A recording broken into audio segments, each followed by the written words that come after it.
The Evacuee Summer by Katie King. Read by Joan Walker. Chapter 1.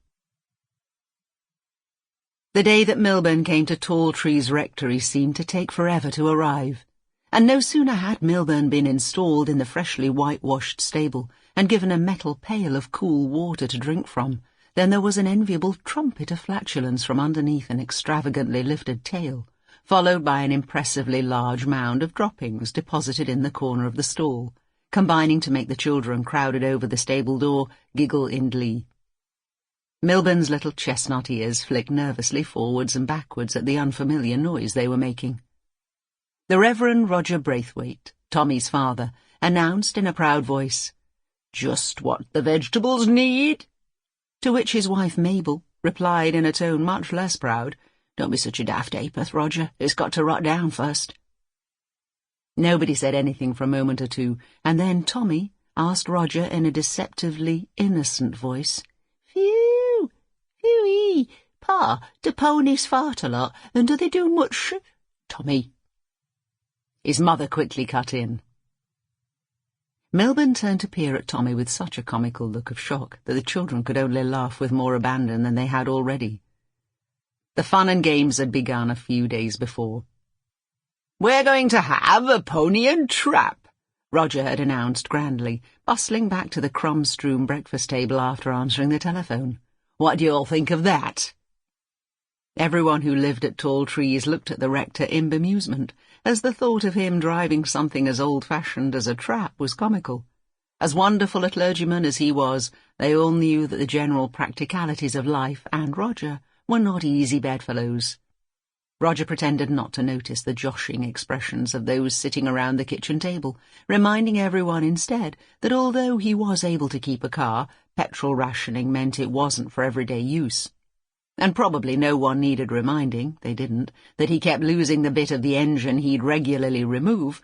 Was it the distributor cap? Roger couldn't remember, when he left the vehicle immobilized at night, in accordance with the authorities' instructions that all vehicle owners take something out of the engine when parked up, in order to make it as difficult as possible for Jerry to use if he were to invade. It was a good thing to do, obviously, but it was trying for everyone to keep tabs on where Roger had put the thingamabob. Every single one of them had, at various times, helped Roger find something that he had put down somewhere and promptly forgotten about, usually because he placed his woolly or his newspaper or a tea-towel on top, or because it had got buried by the muddle of papers on his overflowing desk in the study. More than once Peggy had found herself sitting down at the kitchen table, only to jump up again immediately when she'd eased herself down on top of Roger's favourite swan fountain pen, the one he used to write his sermons. Only the week before, she'd sat on his horn-rimmed reading spectacles that had been missing for over a day.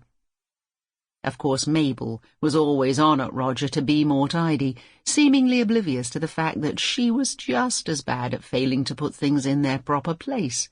In fact, it was only Peggy's eye for detail and workmanlike attitude for sorting things out and using the scullery as a hiding place for the mountains of washing that prevented the large, stone-flagged kitchen descending into chaos.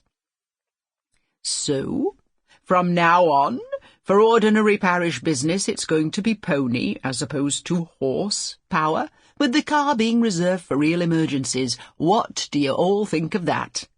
Roger asked the table, encouragingly. "Madness." Mabel's reply was eloquent in its brevity. She knew her husband well, so she didn't think much more needed to be said. "I don't like horses much," said Tommy. Not that he really knew anything about them, but this didn't daunt him. Anyways, not as much as machine guns like the words dying on his lips under Mabel's stern look.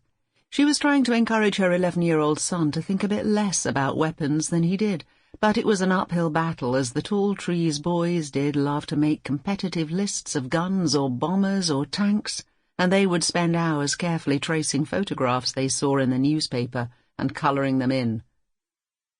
Gracie added her bit with, "I've never taken to them horses, either.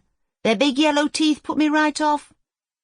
"Sounds like their mummies haven't made 'em brush their teeth," joked Connie as she, quickly followed by her twin brother, Sample complete. Ready to continue?